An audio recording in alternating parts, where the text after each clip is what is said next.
यं ब्रह्मा वरुणेन्द्ररुद्रमरुता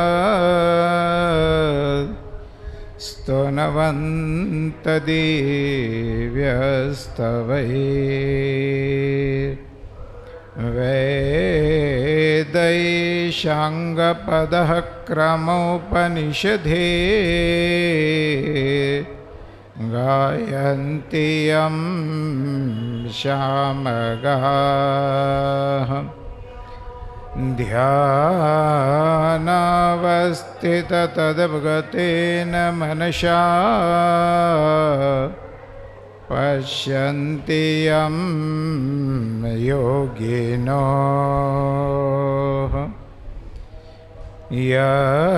यशान्तं न विदुषुरासुरगणा देवाय तस्मै नमः।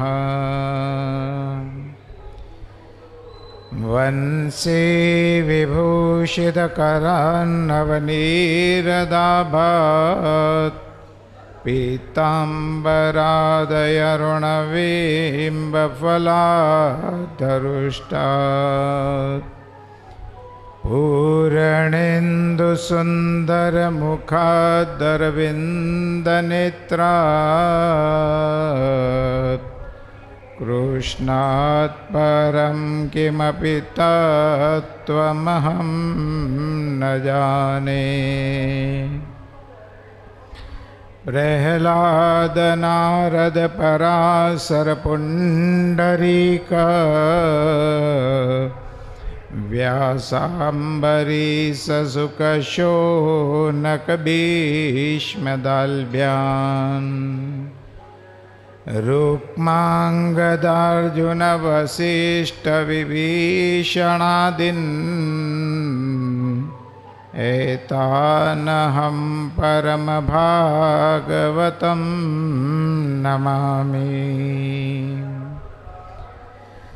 ध्येयं सदा परिभवग्नमभीष्टदोहं तीर्थास्पदं शिवविरञ्चिनुतं शरण्यम् भृत्यार्तिहं प्रणतपालभवाब्धिपोतं वन्दे महापुरुषते चरणारविन्दम्।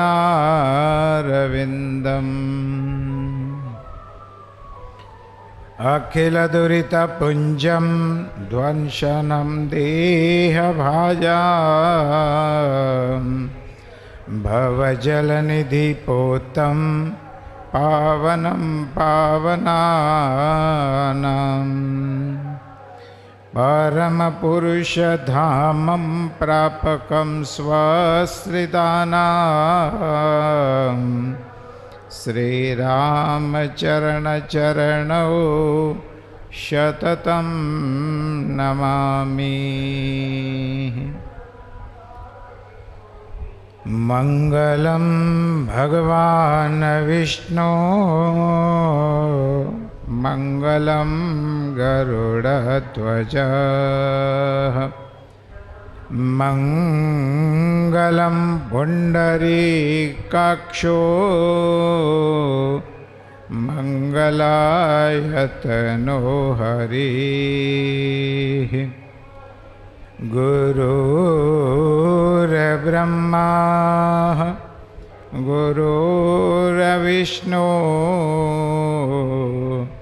गुरुर्देवो महेश्वरः। गुरुर्साक्षात् परब्रह्म तस्मै श्री गुरवे नमः। सुख का सागर राम है, दुख का भंजनहार। राम चरण तजिए नहीं,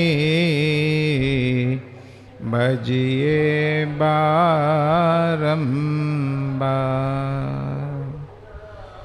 जो सुख चाहे तू सदा, शरण राम की ले। कह नानक मेरे मना, यह दुर्लभ मानुष दे।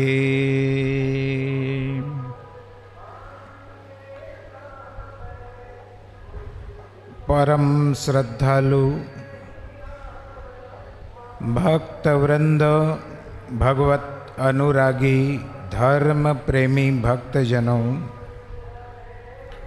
जगत जननी माता स्वरूपा, भक्ति स्वरूपा, शक्ति स्वरूपा माता और बहनों,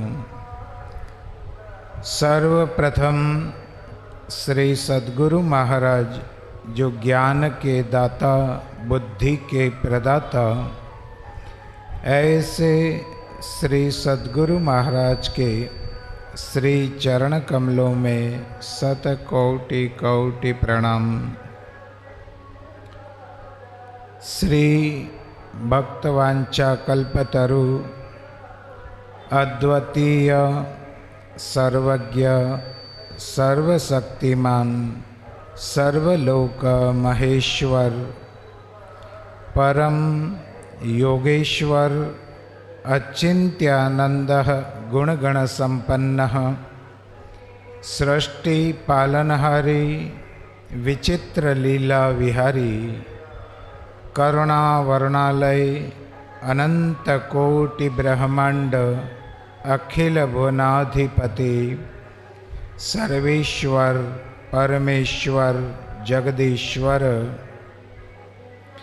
दयामय, सतचितानंद घन परम पिता परमात्मा के पुनीत पावन दिव्य श्री चरण कमलों में श्रद्धा, भक्ति, प्रीति पुरस्सरः विनया वनत प्रणाम प्रस्तुत करते हुए,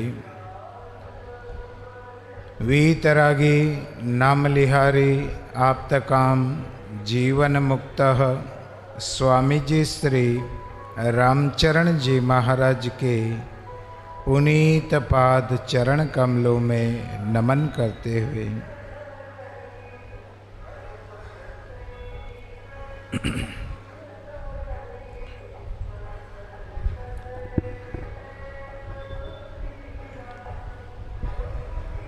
पुण्य पवित्र पुरुषोत्तम मास के संध्याकालीन वेला में भगवान श्री पुरुषोत्तम के पावन चरण कमलों में नमन करते हुए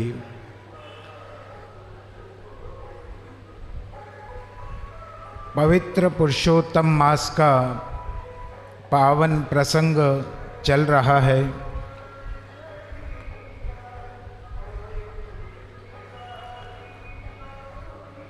श्री सूत जी महाराज सौनकादिक ऋषियों को पुरुषोत्तम चरित्र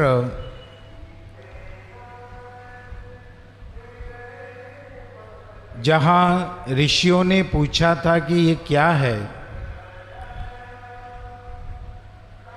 हमने कभी पुरुषोत्तम की महिमा नहीं सुनी, तो ये आप हमें सुनाए।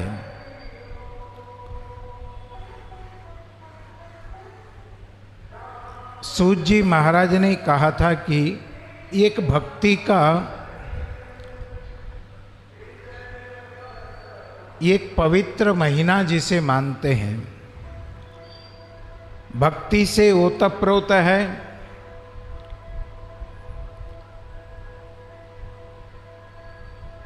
जिस प्रकार से श्रावण का महीना महत्वपूर्ण है, वैशाख का महीना महत्वपूर्ण है, परंतु ये मल मास जब पैदा किया इसको, तो इसको जाति से बाहर निकाल दिया। पहले हमारे समाज में ऐसा नियम था, उसने कोई ऐसा कार्य किया तो जाति की बैठक होती थी, समाज के लोग बैठते थे प्रतिष्ठित, और उसे जाति से बहिष्कृत कर देते थे।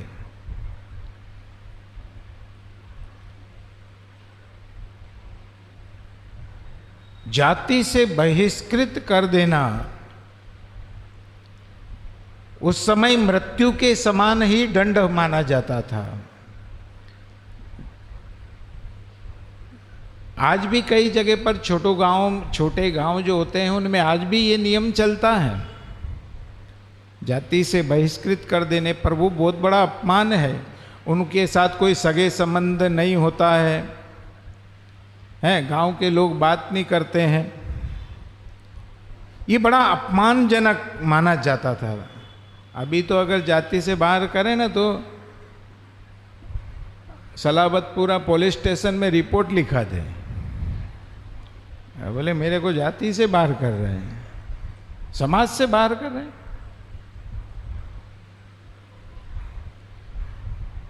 जाति, धर्म, परंपरा सब धीरे धीरे सब समाप्त हो रहा है।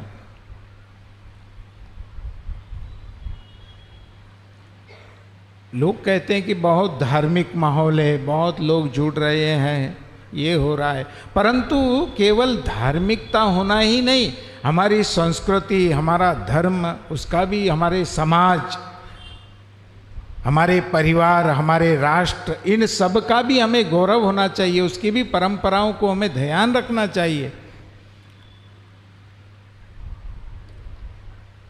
आज कहाँ वो सब धीरे धीरे समाप्ति की ओर बढ़ रहा है, और बाद वाले भी तैयार नहीं हो रहे। जिनकी एक एज होती है, उम्र होने के बाद में मानते हैं कि स्वभाव उम्र के साथ में कुछ परिवर्तन होगा, परंतु उम्र के बाद भी नहीं हो रहा है।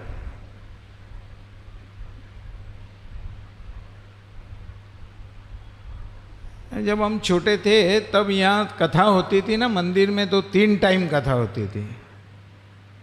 तो एक पहली लाइन, दूसरी लाइन, सब टोपी टोपी टोपी टोपी, धोती टोपी कुर्ता, ऐसी लाइन है ना। ये हमारी संस्कृति थी। अब तो शर्म आए, अब टोपी पहनाने में तैयार है लोग, एक दूसरे को टोपी पहना दे, पर टोपी अभी सब यही चल रहा है, सब एक दूसरे को टोपी पहना रहे।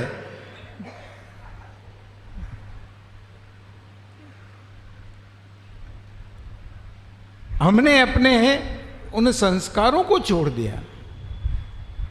वो हमारी संस्कृति है, उसे पहले पता चल जाता है ये अमुक जाति का है, वो ड्रेस से पता चलता है।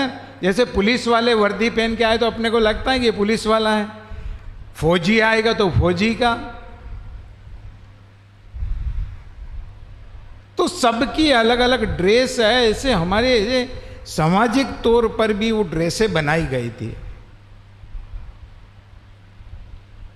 और उससे एक अलग ही रुतबा होता। अभी भी आज मैं गया था, ये वाड़ी है ना आपकी, कौन सी, सिंगापुरी की वाड़ी, उसमें वहाँ तस्वीरें लगी थी, सब टोपी वाली हैं,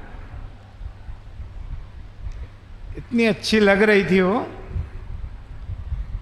अभी तो कोई नसीब से दिखे ही नहीं कोई ऐसा, मेरे को तो अभी तक दिखा ही नहीं इतने दिन में। अभी तो जैसे पहले हमारी संस्कृति में ये था कि अगर घर से हम बाहर निकल रहे हैं, है ना, और कोई ऐसे खुले सिर वाला दिख जाता ना तो अपशुकुन मानते थे। कहाँ ये दिख गया साला, सुबह सुबह मनुष्य दिखा मेरे को, अब तो पूरा दिन ही बिगड़ जाएगा। स्त्रियां भी अपने सिर के ऊपर पल्लू सदैव रखती थी। अब देखो क्या फैशन है। हाँ।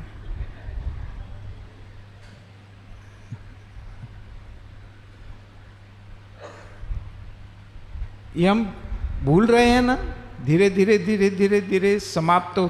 वो जैसे जैसे बूढ़े होते जाते हैं ऐसे ऐसे फैशनेबल बनते जाए हैं।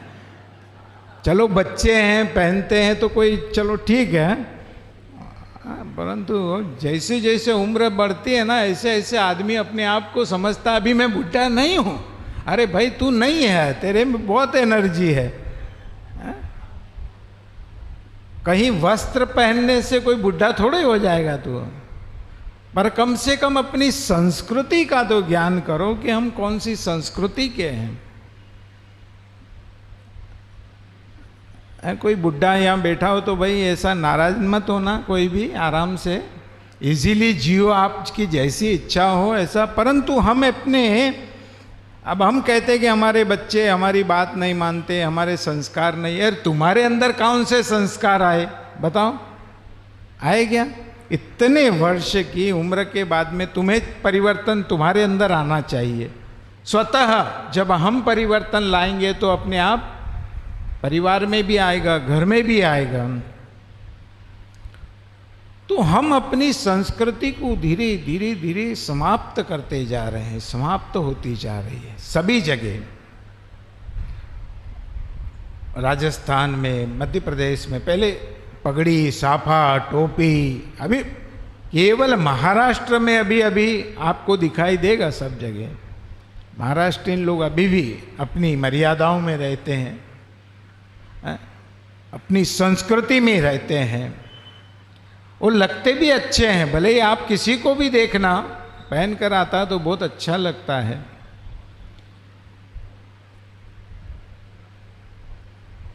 तो यहां पर ये पुरुषोत्तम की जो हम चर्चा कर रहे हैं कि ये महीना जिसको क्रांति से हीन माना गया, इसके अंदर जैसे अन्य जितने 12 महीने हैं, इन 12 महीनों के अलग अलग स्वामी है, परंतु इसका कोई स्वामी नहीं था और इसको जाति से बहिष्कृत कर दिया गया।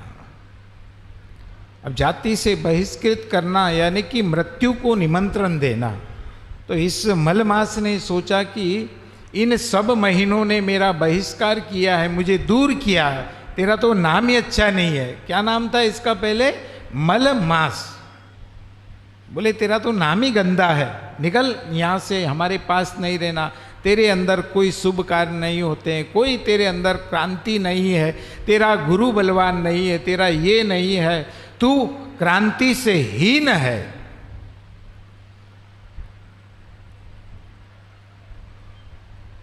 अब भगवान के द्वारा इसका निर्मित हुआ, भगवान ने नरसिंह अवतार धारण किया तो इसे बनाया। तो ले तू जिस महीने में बना उसमें राक्षसों का अंत करने के लिए तेरे को बनाया गया। तू भी, तेरे राक्षस जैसा ही स्वभाव है तेरा, तू हमारी जाति का नहीं है, बाहर रहे हमारी जाति से। तो अब क्या किया जाए? जब दुनिया के लोग ठुकरा देते हैं तो वो व्यक्ति कहाँ जाए, किसके पास जाए, किसकी शरण में जाए? तो मलमास इसने विचार किया कि अब क्या करूं, कहाँ जाऊं, किसकी शरण में जाऊं? तब नारद जी महाराज से मुलाकात हुई और नारद जी महाराज ने कहा कि चिंता मत कर।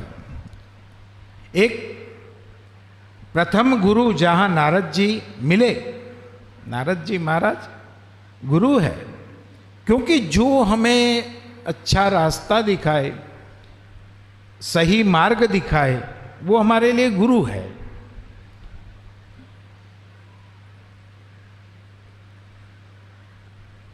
और ऐसे गुरु नारद जी महाराज जहां मिले,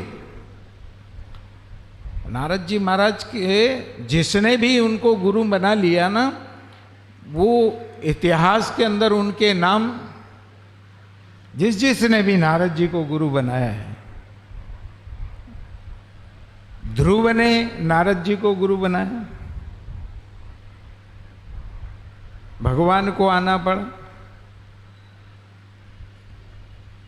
जहाँ जहाँ आप इतिहास उठा करके देखो, सारे ग्रंथों में जहाँ जहाँ ध्रुव जी, नारद जी महाराज जिस जिस के भी गुरु हुए ना, उनको भगवान को स्वयं को वहाँ पर आना पड़ा, परमात्मा को आना पड़ा। तो गुरु हमारे जीवन में एक संत के रूप में नारद जी आए और आ करके एक मार्गदृष्टा जिसे कहा जाता है। कई बार हम भटक जाते हैं तो किसे पूछे, किसको पूछा जाए? गुरु को पूछो, मार्ग दिखाएंगे। संत से पूछो, मार्ग दिखाएंगे। कोई आपकी व्यथा है, कष्ट है, तकलीफ है, क्योंकि सांसारिक लोगों को हम बताएंगे तो तुम खिल्ली उड़ाएंगे, मजाक करेंगे, ओह ऐसा हो रहा है तेरे घर पे, दोनों झगड़ रहे हो। और किसी संत को हम कहेंगे तो वो किसको कहेंगे? किसी को नहीं कहेंगे। हम गुरु को कहेंगे तो वो किसी को नहीं कहेंगे कि इनके घर में ऐसा हो रहा है। उसका कुछ न कुछ रास्ता आप बता देंगे, कुछ न कुछ। तो इसलिए कहा ना कि एक हमारे जीवन में एक संत होना चाहिए, एक ग्रंथ होना चाहिए, एक पंथ होना चाहिए। जिन संत के मार्ग बताने पर हम उस मार्ग पर चलें, एक ग्रंथ हमारे जीवन में हो जिस ग्रंथ के आधार पर हम चलें। कोई भी ग्रंथ, एक ग्रंथ हमारे जीवन में होना चाहिए जिससे हमें, जैसे जहाज होता है, प्लेन होते हैं, इनके अंदर भी दिशा सूचक होते हैं और वो उनके आश्रित चलते हैं। उनमें कोई ऊपर दिखे थोड़ा ही कि कहाँ जाना है, पर वो वहाँ पर रेडार लगे हैं उनके अंदर और उनके अनुरूप वो चलते हैं उस दिशा की ओर। तो ऐसे हमारे जीवन में भी एक संत होगा, एक ग्रंथ होगा, कोई भी ग्रंथ जो हमें प्रिय हो, ऐसा ग्रंथ जिसके अंदर उसके आधार पर हम चलेंगे, अपने परिवार को चलाएंगे, अपने गृहस्थ जीवन को चलाएंगे, तो हमारे जीवन में कभी कोई तकलीफ नहीं आ सकती, कोई कष्ट नहीं आ सकता।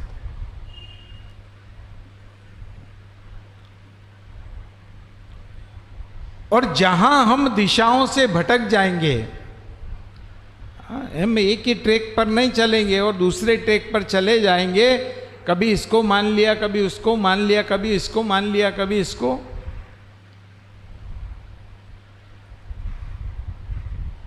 नहीं, हमारा लक्ष्य एक होना चाहिए, एक है। कल कहा था ना कि उसने केवल एक का आंकड़ा लिख करके भेजा था, एक के साधे सब सधे। एक को हमने, एक नौका की यात्रा करोगे तो आराम से, नहीं तो एक नौका में इसमें भी पांव रखे, उसमें भी रखे। हरिद्वार जाऊं कि वृंदावन जाऊं, वृंदावन जाऊं कि हरिद्वार जाऊं, एक लक्ष्य पकड़ करके हम चलते हैं। तो किसी एक का हम पल्लू पकड़ते हैं। स्त्री भी अपने पति को, एक को पकड़ती है तो वो पतिव्रता है। तू आया तू भी, तू आया तू भी, तो वो वेश्या है।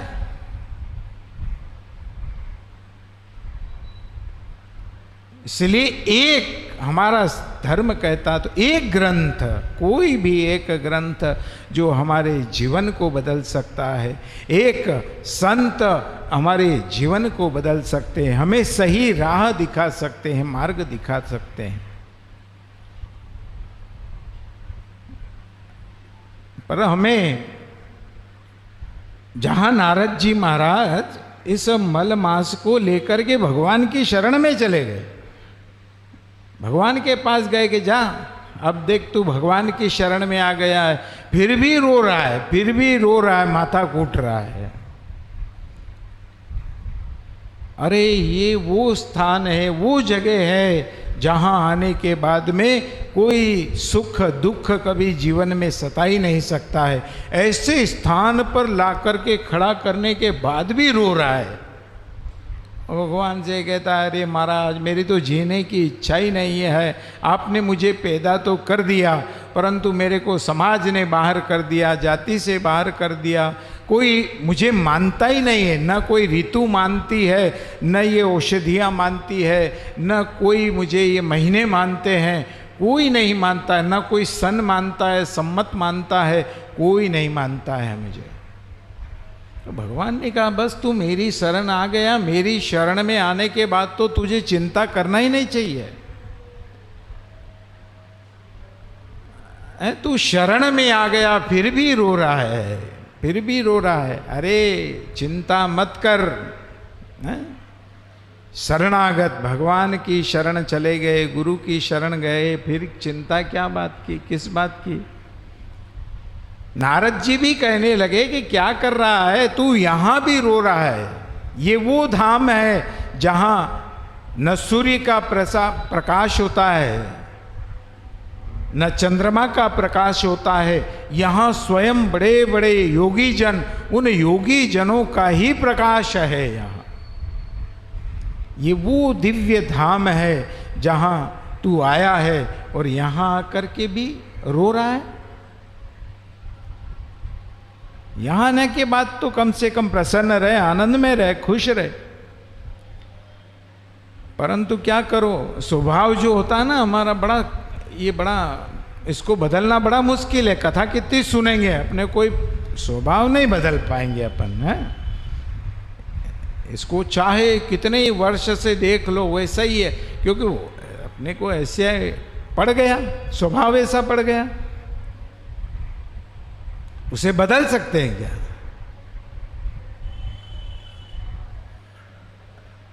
वो क्या, नारद जी महाराज एक बार धरती पे घूम रहे थे, तो एक गांव में गए, तो एक गांव में एक मनचला मिल गया। उसने कहा नारद जी कहाँ जा रहे हो? नारद जी ने कहा मैं स्वर्ग में जा रहा हूँ, स्वर्ग में। ओहो, वो कहने लगा महाराज स्वर्ग में? अरे स्वर्ग में तो महाराज बड़ा सुख है, बड़ा आनंद है। स्वर्ग में तो मैंने सुना है कि कल्पवृक्ष है। नारद जी ने कहा हाँ। तो महाराज कभी ऐसा मौका लगे कि मुझे आप कल्पवृक्ष दिखा सको? नारद जी ने कहा हाँ दिखा सकता हूं, चल। ले लिया नारद जी ने उस मनचले को साथ में, योग मार्ग से अपने साथ साथ में ले गए और स्वर्ग में ले जा करके जो आंगन के अंदर कल्पवृक्ष था, जो समुद्र मंथन के अंदर निकला था, तो देवताओं को दिया गया कि स्वर्ग में स्थापित रहेगा। जो कोई पुण्यात्मा धर्मात्मा इसके नीचे आकर के जो कामना करेंगे वो कामना उसकी पूर्ण हो, इसलिए उसे वहां स्वर्ग में लगाया गया। अब नारद जी इस मनचले को लेके चले गए और नारद जी ने कहा भाई ये है कल्पवृक्ष, तू यहाँ खड़ा रहे और तू इसको देख ले, जी भर के तेरी आज तमन्ना पूरी कर ले। ये कल्पवृक्ष है, इसको तू देख। मैं आता हूँ अंदर जाकर के देवराज इंद्र से जरा मुलाकात करके मैं आता हूँ, तो तब तक इसको खूब आनंद से देख ले। अब ये आदमी वहाँ खड़ा खड़ा उस वृक्ष को देखता है, आहा बहुत सुंदर, बहुत फाइन, के ऊपर है। वो देखते देखते उसको याद आया कि यार मैं कहीं भी जाता हूं तो मेरी बाइडी को पूछ के जाता हूं। आज तो मैं इधर आ गया ये महाराज के साथ में, मैंने उसको पूछा ही नहीं कि मैं जा रहा हूं। ओहो, और अगर मैं बिना पूछे मेरी औरत को कहीं चला जाता हूं ना, तो वो औरत मेरे को झाड़ू से मारती है।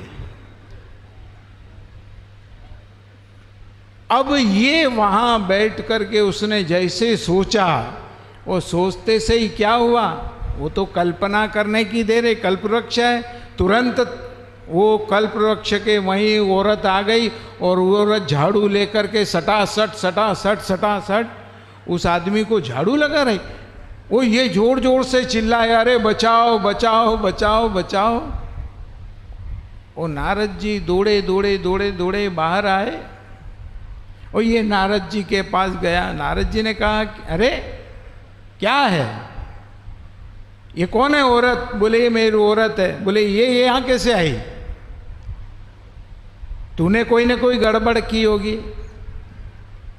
हाँ, बोले मैं इस कल्प वृक्ष को देख करके सोच रहा था, मैं कहीं भी जाता हूँ ना तो इसको बता करके जाता हूँ कि मैं अमुक जगह जा रहा हूँ, अभी आता हूँ थोड़ी देर में, और पर मैं आपके साथ में बिना बताए आ गया तो मेरे को याद आया कि अगर मैं बिना बताए जाता हूँ तो ये मारती है।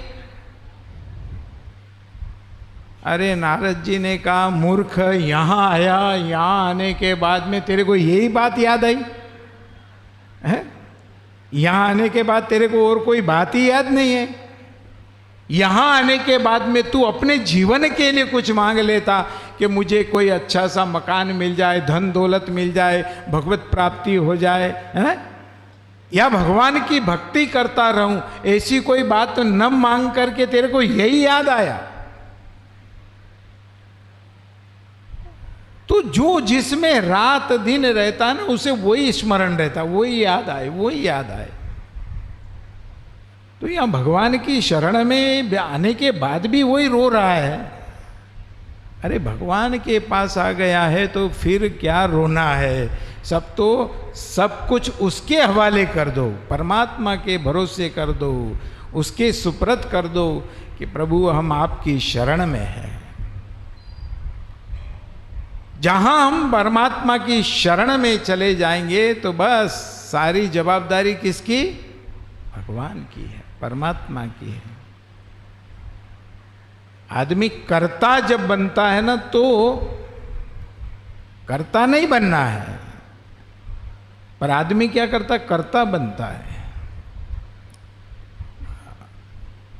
बंबई से ट्रेन से प्लेन से किसी से भी आया और सूटकेस उठा करके लाता ना, तो कहता है कि ये मैं बंबई से लाया, मैं ये दिल्ली से लाया, ये सामान मैं वहां से लाया, वहां से लाया। तो तेरे को कौन लाया? तेरे को भी तो ट्रेन लेकर के आई ना, बस लेकर के आई, प्लेन लेकर के आया, तेरे को तो वो लाया। पर नहीं, आदमी कहता मैं लेकर के आया। ये मेरापन है। जब तक मेरापन समाप्त नहीं होगा ना, ये स्वयं कर्ता बनता है, स्वयं कर्ता। यहां भगवान की शरण में आया और शरण में आने के बाद में भी रो रहा है। भगवान ने उसे कहा कि ये इस प्रकार से न करके तू मेरी शरण में आया है, और मेरी शरण में जो भी आ जाता है उसका मैं सदैव कल्याण करता हूं। उसके जीवन में कोई दुख तो रहता ही नहीं है, कष्ट रहता ही नहीं है। नारद जी भी समझाते हैं कि भाई अब तू भगवान की शरण में आया है, परमात्मा की शरण में आया, शरणागत की रक्षा परमात्मा करते हैं। सबसे बड़े दीन दयालु वही है। दया के सागर जिसे कहा जाता है वो परमात्मा है। तो भगवान के समक्ष ये मलमास, जिसको समाज से बहिष्कृत किया गया, जाति से बहिष्कृत किया गया, परंतु उसे किसने अपनाया? भगवान ने अपनाया।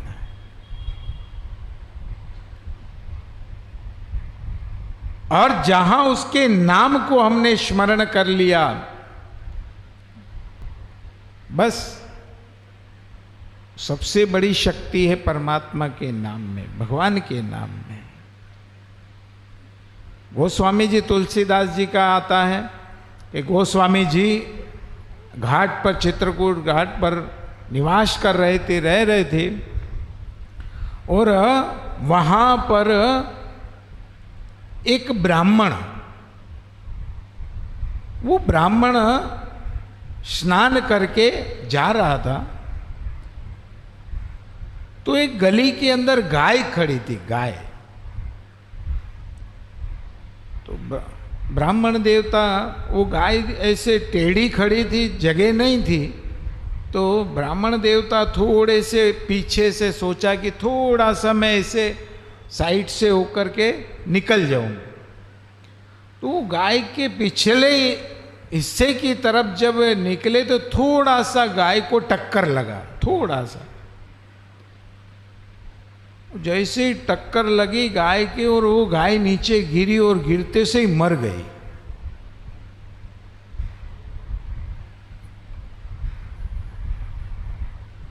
कहते हैं ना कि कागले का बैठना न डाल का टूटना, ऐसे अब ब्राह्मण से जरा सा टल्ला लगा और लगते गिरी, गिरते से ही मर गई। लोगों ने देखा कि हो गाय मार दी तूने। अरे भाई मैंने कहा मैं तो जरा सा निकला थोड़ा सा। बोले नहीं तू हत्यारा है, तूने गाय की हत्या कर दी, तूने गाय की हत्या कर दी।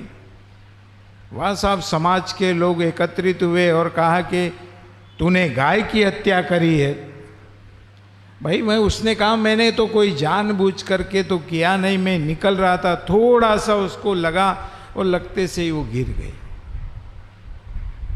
तो बोले क्या करना चाहिए? तो ब्राह्मणों ने कहा ठीक है हेमाद्री करो और चारों धाम की यात्रा करो और आकर के ब्राह्मण भोजन करा दो तो तुम्हारी हत्या का निवारण हो जाएगा। बेचारा ब्राह्मण चारों धाम जाकर के आया और ब्राह्मण भोजन कराया, हेमाद्री वगैरह सब कराई, यज्ञ कराए, सब कुछ कराया। फिर भी लोग उसको हत्यारा हत्यारा बोलना बंद नहीं करे। कहीं भी बेचारा जा रहा हो ये हत्यारा जा रहा, वो हत्यारे इधर आना। क्योंकि यार मैंने 4 ही धाम की यात्रा कर ली, इतना अर्थ व्यय, इतना धन खर्च कर लिया, फिर भी लोग मुझे हत्यारा हत्यारा कह रहे हैं। परेशान हो गया। तो सोचा कि अब क्या करूं? तो सोचा कि अब मैं जाकर के नदी के अंदर डूब करके मर जाऊं। तो वो वहां से चल करके घाट के ऊपर बैठा हुआ था और जोर जोर से वो बोल रहा था, हे राम हे राम हे राम, हे भगवान हे परमात्मा, हे राम हे राम। तो गोस्वामी जी ने देखा कि कोई बहुत दुखी करुण पुकार, एक बहुत दुखी आदमी कोई ऐसा बोल रहा है, ऐसा सुनाई दिया। तो गोस्वामी जी भोजन बना करके भगवान को भोग लगा रहे थे और ये करुण पुकार जब उन्होंने सुनी, हे राम, तो गोस्वामी जी ने देखा कौन है। तो अपनी कुटिया से बाहर देखा तो एक बुढ़ा ब्राह्मण त्रिपुंड लगा है, यज्ञोपवीत धारण किए हुए, और वो हे राम कह करके नदी की ओर प्रस्थान कर रहा है। और वो मरने के लिए पत्थर अपनी धोती में लेकर के और डूबने के लिए जा रहा है। गोस्वामी जी ने देखा, दौड़ करके गए और दौड़ कर जा करके सारे पत्थर हटाए और कहने लगे क्या कर रहा है? अरे इतना अच्छा तुझे मानव जीवन मिला है और मानव में भी लगता है तुम्हारे ललाट को देख करके कि तुम ब्राह्मण हो, और ये ब्राह्मण मनुष्यों में श्रेष्ठ माना जाता है, और ब्राह्मण होकर के तुम ये कर्म कर रहे हो। बोले क्या करूं महाराज, जगत ने परेशान कर दिया, मेरे को दुखी कर दिया, मेरे जीने की तमन्ना खत्म हो गई। गोस्वामी जी ने कहा क्या हुआ? बोले मैं एक बार जा रहा था और एक गाय मेरे से थोड़ी सी टक्कर लगने पर, अब पता नहीं वो गाय बीमार थी या उसकी मृत्यु आई गई थी और मेरे माथे आ गई, और गांव के लोगों ने मुझे हत्यारा कह दिया कि तू हत्यारा है। मैंने सब कुछ किया, अपना सब मकान बेच दिया, मेरे पास जितना धन था वो सब मैंने खर्च कर दिया, परंतु लोग खा करके भी चले गए, झीमने भी आ गए, ब्राह्मण भोजन कराया, सब झीम करके चले गए, परंतु फिर भी मुझे हत्यारा कहते हैं कि तू हत्यारा है, तू हत्यारा है। अरे गोस्वामी जी ने कहा कि तू हत्यारा है कहाँ है? तू तो अभी कुछ बोल रहा था, क्या बोल रहा था? बोले हे राम हे राम हे राम। तो बोले तू तो हत्यारा है ही नहीं, चल ये मरने की बात छोड़ करके चल, मैंने भगवान को भोग लगाया है, चलो भोजन करते हैं। तो गोस्वामी जी अपनी कुटिया में ले आए और ला करके थाली भगवान को भोग लगाया हुआ था सामने रख लिया और कहा बैठो चलो। दोनों गोस्वामी जी और ब्राह्मण दोनों साथ में भोजन करने के लिए, गोस्वामी जी कहे ले कर भोजन कर। वो कहने लगा नहीं महाराज, मेरे से हत्या हुई, मैं हत्यारा हूं और लोग देखेंगे तो क्या कहेंगे। गोस्वामी जी ने कहा उसकी चिंता मत कर, लोग देखेंगे उनको मैं संभाल लूंगा, तू तो भोजन कर प्रेम से, और तू हत्यारा है ही नहीं, तूने भगवान का नाम ले लिया, अब तू हत्यारा है ही नहीं। तो गोस्वामी जी ने, दोनों ने मिल करके भोजन किया। तो देख लिया किसी ने, आते जाते लोगों ने देखा, ओहो, बोले तुलसीदास भी उसके साथ भोजन कर रहा, हत्यारे के साथ भोजन कर रहा था। ओ धीरे धीरे धीरे पूरे गांव में खबर पहुंच गई, अरे वो हत्यारा तुलसीदास जी के यहाँ पर है, और दोनों ने एक ही थाली में भोजन किया। तो साहब सारे ब्राह्मण समाज के लोग बड़े बड़े सब मिल करके गोस्वामी जी के पास आए, और गोस्वामी जी ने कहा कि, गोस्वामी जी से कहने लगे महाराज आपने हत्यारे के साथ भोजन किया। गोस्वामी जी ने कहा ये हत्यारा है ही नहीं, इसने भगवान का नाम ले लिया, अब ये हत्यारा नहीं है। बोले नहीं, इसने गाय की हत्या करी है। तो गोस्वामी जी ने कहा कि भाई तुम इसको हत्यारा कहना कब बंद करोगे ये बताओ। तुम लोगों ने कहा कि तू तीर्थ करके आया, बेचारा चारों धाम तीर्थ करा, मकान बेच करके पैसे लेकर के तीर्थ करने गया। फिर तुम लोगों ने कहा कि ब्राह्मण भोजन कराओ, ब्राह्मण भोजन कराया। अब ये बताओ कि तुम लोग कब मानोगे कि ये हत्यारा नहीं है। तो अब सब लोगों ने मन में विचार, ब्राह्मणों ने मीटिंग किया और मीटिंग करके कहा हाँ साहब हम इसको तब माने कि काशीपुरी के अंदर भगवान शिव के समक्ष जो सामने नंदी बैठता ना, वो नंदी उठ करके इसके हाथ से भोजन कर ले तो हम समझे कि हत्यारा नहीं है। अब इन ब्राह्मणों ने देखा कि ये तो पत्थर का है, ये पत्थर का नंदी कब खड़ा होगा और कब इसके हाथ से भोजन करेगा। गोस्वामी जी ने कहा ठीक है, अगर ये भी हो गया तो फिर तो ये हत्यारा नहीं रहेगा। हाँ बोले फिर नहीं रहेगा। चलो गोस्वामी जी ने कहा कि ये तो कोई बहुत कठिन काम थोड़ा ही है, भगवान के नाम में तो बहुत बड़ी शक्ति है, बहुत बड़ी ताकत है? जितनी पापी के अंदर पाप करने की ताकत नहीं होती है, उतनी ताकत भगवान के नाम में पाप जलाने की होती है। जेतो पातक पातकी करबे समरत नाय, पापी में इतनी ताकत ही नहीं कि वो इतने पाप कर ले, जितना एक भगवान के नाम में इतनी बड़ी शक्ति है कि वो सारे पापों को जला करके समाप्त कर देते हैं। हजारों पक्षी पेड़ के ऊपर बैठे हैं, हजारों पक्षी बैठे, और जो एक बंदूक का फायर हो जाए या एक फटाकड़ा छोड़ दो तो सारे पक्षी, ये भगवान का नाम ये बंदूक की गोली है, फटाकड़े जैसी है, इसको जब हम जप लेते हैं तो पाप सारे भाग जाते हैं, समाप्त हो जाते हैं।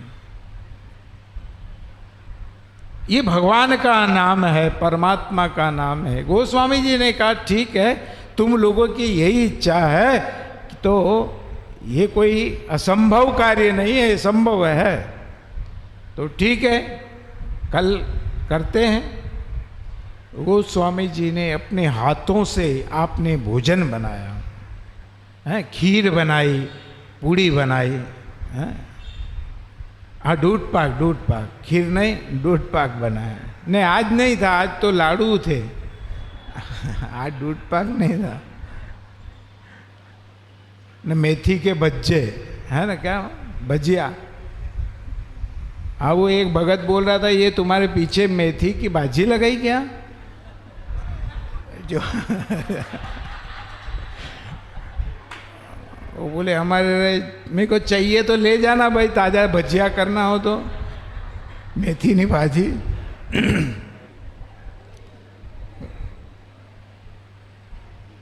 तो दूध पाक बनाया, पूड़ी बनाई, और वो स्वामी जी थाल में उस ब्राह्मण के हाथ में थाल दिया, पूड़ी दी, और वो कपड़ा ढक करके ले करके मंदिर में आए, और वहाँ आकर के वो नंदी जो पत्थर का बना हुआ वो नंदी वहाँ बैठा है।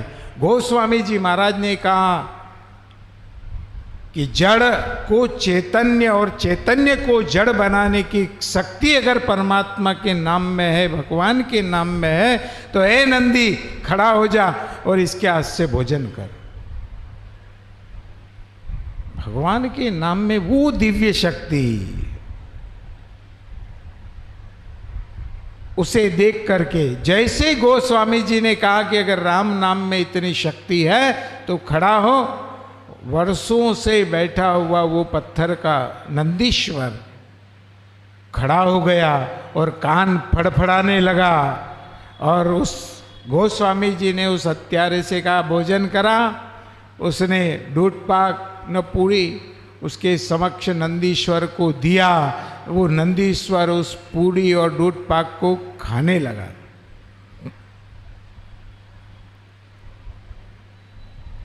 खाने लगे। वो स्वामी जी ने ब्राह्मणों से कहा भाई देख लो, अब बताओ ये हत्यारा है? ब्राह्मण सारे गोस्वामी जी महाराज के चरणों में गिर पड़े, प्रणाम करने लगे। कितनी बड़ी शक्ति भगवान के नाम में है, परमात्मा के नाम में है, कि जो पत्थर का नंदी भगवान के नाम से खड़ा हो गया। वो शक्ति परमात्मा के नाम में है, भगवान के नाम में है। ज्ञानेश्वर महाराज का आता ना इतिहास, उन्होंने दीवाल को चला दिया, दीवाल को, कि उस नाम में वो शक्ति है, भगवान के नाम में शक्ति, और दीवाल से कह दिया कि चलो। जब 1444 वर्ष का चांगदेव ब्राह्मण, कितनी उम्र? 1444 वर्ष का इतना बड़ा विद्वान, धुरंधर, और इतने मंत्र तंत्र यंत्र को जानने वाला, कि जिंदे शेर के ऊपर बैठता था वो, जिंदे शेर पर, और साथ में चाबुक रखता था काले सांप का।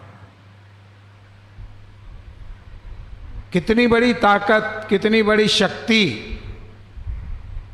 वो इतना विद्वान था, सारी दुनिया के लोगों को उसने शास्त्रार्थ करके सबको हरा दिया, पराजित कर दिया। उसने नाम सुना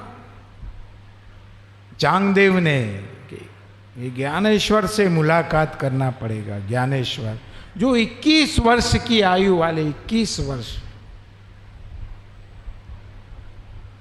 तो मिलने के लिए वह शेर के ऊपर, और शेर जमीन पर नहीं चलता था, आकाश में एरोप्लेन की तरह, ऐसे आकाश मार्ग में वह शेर के ऊपर बैठ करके। तो ज्ञानेश्वर महाराज को किसी ने कहा महाराज आपको मिलने के लिए चांगदेव आ रहा है, चांगदेव वाला है, चांगदेव आ रहा है आपको मिलने के लिए। आपको पता है वो जिंदे शेर के ऊपर बैठ करके हाथ में सांप का चाबुक लेकर के आपसे मिलने के लिए आ रहा है। बोले अच्छा ठीक है, कोई बात नहीं। तो चारों भाई, 3 भाई और एक बहन, वो एक ओटले के ऊपर बैठे थे, दीवाल जैसी पेड़ी, उसके ऊपर बैठे थे। तो ज्ञानेश्वर महाराज ने कहा भगवान से कि महाराज जड़ को चैतन्य बनाने की शक्ति आपके नाम में है, तो चलो, वो दीवाल से कहा चल, तो वो दीवाल चलने लगी। जैसे घोड़ा चलता है, बैल चलते हैं, ऐसे वो दीवाल चली, कार की तरह चल करके बहुत दूर तक, गांव से बाहर तक वो दीवाल चलती रही। और चलते चलते चलते जब चांगदेव के साथ में अन्य उसके कई शिष्य लोग साथ में थे, उन शिष्यों ने कहा महाराज नीचे देखो, नीचे। जब चांगदेव ने भी देखा कि वो तो दीवाल पर बैठ करके आ रहे हैं,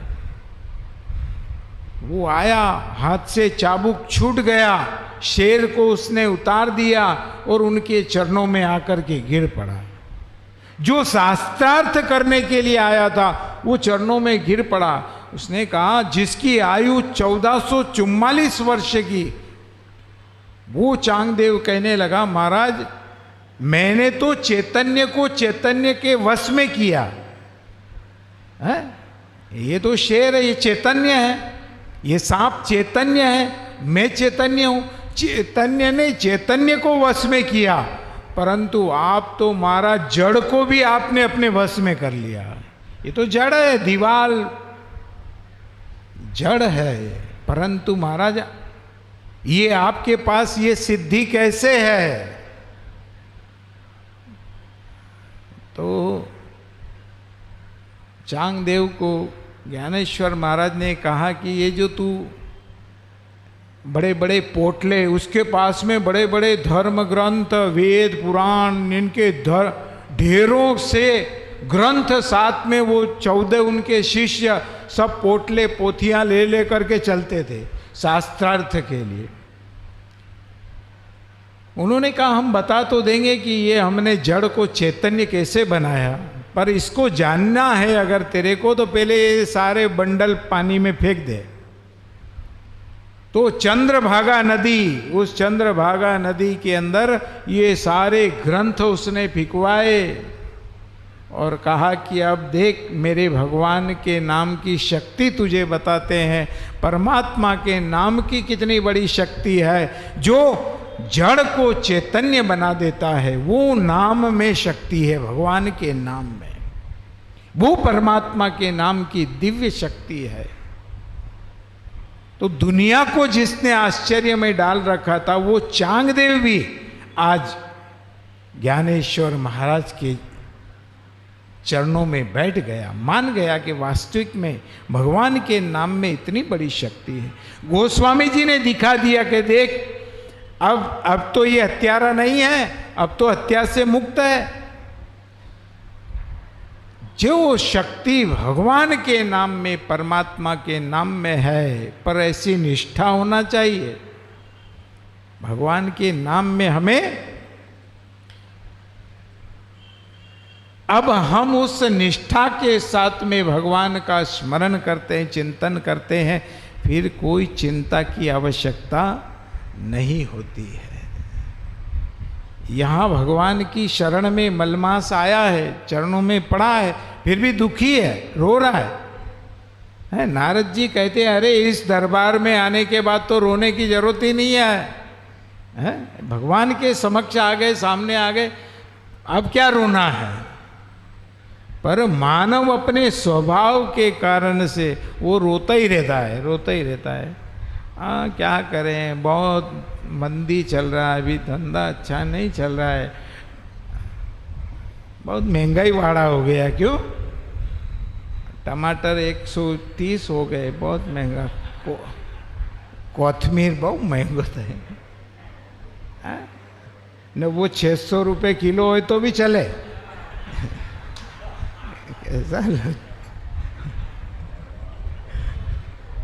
वो चले, वहाँ महंगाई नहीं अड़ी, महंगाई साली या टमाटर में अड़ी, दूधी में चढ़ी। कहीं फिरने जाए, घूमने जाए, वहाँ महंगाई नहीं अड़े है? भगवान के सामने झूठ बोल रहा है, भगवान के सामने रो रहा है, भगवान के सामने। फिर भगवान ने भी देख लिया कि इसका ऐसा ही स्वभाव है ना, तो तू रोता ही रहे, अब तू रोता ही रहना बस अरे भगवान के दरबार में आए, भगवान के सामने प्रसन्न रहो, खुश रहो, आनंद में रहो। ये तो सुख दुख तो चलता क्रम है, हमेशा सदैव धूप नहीं रहती है, सदैव छाया भी नहीं रहती है। दिन उगा है तो शाम भी होगी, शाम हुई तो रात भी होगी, रात हुई तो फिर सुबह होगी। तो ये तो क्रम है, ये क्रम धीरे धीरे चलता रहता है। सुखस्य दुखस्य न कोपि दाता, ये तो क्रम में चलता है। इसे हम भूल करके प्रभु की जैसी इच्छा है, परमात्मा की शरण में है, भगवान की शरण में है, तो फिर सारी चिंताओं से मुक्त रहना चाहिए। अपना कर्म करते रहो, कार्य करते रहो, सफलता परमात्मा अवश्य देगा। परंतु तुम ईमानदारी तो रखो ही नहीं, भगवान के सामने भी तुम झूठ बोलते हो, परमात्मा के समक्ष भी तुम झूठ बोल रहे हो, रो रहे हो, गिड़गिड़ा रहे हो। तो यहाँ आए, मलमास भी भगवान की शरण में आ गया तो भी रो रहा है। अरे नारद जी ने कहा मूर्ख, यहाँ तो कोई रोता नहीं है, यहाँ भगवान के समक्ष आ गए तो अब क्या रोना है परमात्मा के सामने। तो ये पुरुषोत्तम मास पवित्र, जिस पुरुषोत्तम भगवान के समक्ष आया, अब भगवान के चरणों में पड़ा है और रो रहा है, गिड़गिड़ा रहा है। भगवान ने क्या नहीं दिया उसको, कहा कि तू क्रांति से हीन है, तेरा कोई स्वामी नहीं है, तो मैं तेरा स्वामी बनूंगा। वो अगले अध्याय में कैसे भगवान उसे अपना स्वामित्व देते हैं। भगवान के अगर शरण में हम चले जाते तो भगवान क्या नहीं देते, सब कुछ देते हैं परमात्मा, सब कुछ देने वाले परमात्मा। पर उसकी शरण में जाना पड़ेगा, उसकी शरणागत अगर हम हो गए तो भगवान हमें सब कुछ प्रदान कर देंगे। भगवान ने तो इसको अपना सब कुछ दे दिया, तो क्या क्या दिया वो अगले अध्याय में कल आप लोगों को विस्तार से बताएंगे। आइए कथा को विश्राम देते हैं। और हाँ, कभी भूल जाओ तो थोड़ा सा मैं इशारा कर दूं। हाँ, अच्छा है यहाँ घूमो तो कि 84 की योनि के घूमने से मुक्त हो जाओ। हाँ, यहाँ फिर गए कि 84 से फिर गए भगवान के समक्ष। तो ये पुरुषोत्तम मास, इसमें आज ऊनी वस्त्र दान का महत्व है। गरम कंबल है, स्वेटर है, ऐसे ऊनी वस्त्र, ऐसे वस्त्रों के दान का आज का महत्व है। और नित्य के दान में तो हम मालपुड़ा है, नित्य का दान है, दीप दान है, ये दान नित्य के दान है। रोज इस दान को हम करते हैं तो कोई, तो आइए कथा को विश्राम देते हैं। हम कल पुनः सुंदर जिस प्रकार से पुरुषोत्तम मास नाम भगवान उसे प्रदान करेंगे, वो सुंदर पावन प्रसंग अगले अध्याय में कल विस्तार पूर्वक बताएंगे। आइए एक माला भाव से, प्रेम से सब मिलकर के गुणगान करें। बोलिए राम राम, एक राम राम।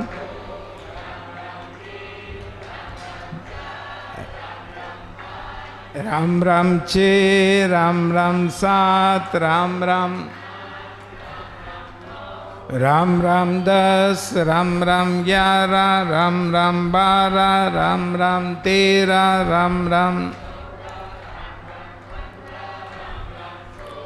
राम राम 17, राम राम 18, राम राम 19, राम राम 20, राम राम 21, राम राम, राम राम 23, राम राम 24, राम राम 25, राम राम 26, राम राम 27, राम राम 28, राम राम 29, राम राम, राम राम 31, राम राम 32, राम राम 33, राम राम 34, राम राम 35, राम राम 36, राम राम 37, राम राम,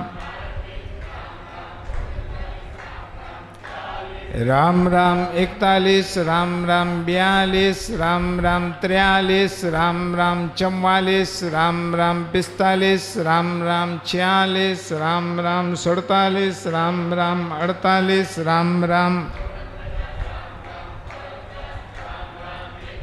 राम राम 52, राम राम 53, राम राम 54, राम राम 55, राम राम 56, राम राम 57, राम राम राम राम 61, राम राम 62, राम राम 64, राम राम 65, राम राम 67, राम राम 67, राम राम 68, राम राम 69, राम राम 70, राम राम 73, राम राम 74, राम राम 75, राम राम 76, राम राम 77, राम राम 78, राम राम 79, राम राम 80, राम राम 81,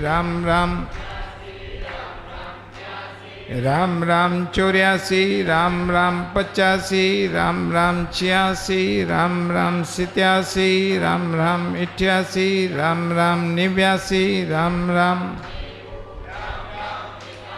92, राम राम 93, राम राम 94, राम राम 95, राम राम 96, राम राम 97, राम राम 1, राम राम 2, राम राम 3, राम राम 4, राम राम 5, राम राम राम राम।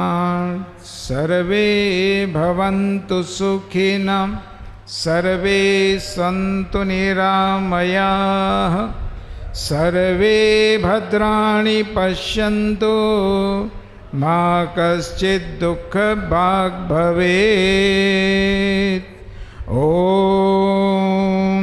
शान्तिः शान्तिः शान्तिः। बोलो सच्चिदानंद भगवान की। श्री कृष्ण।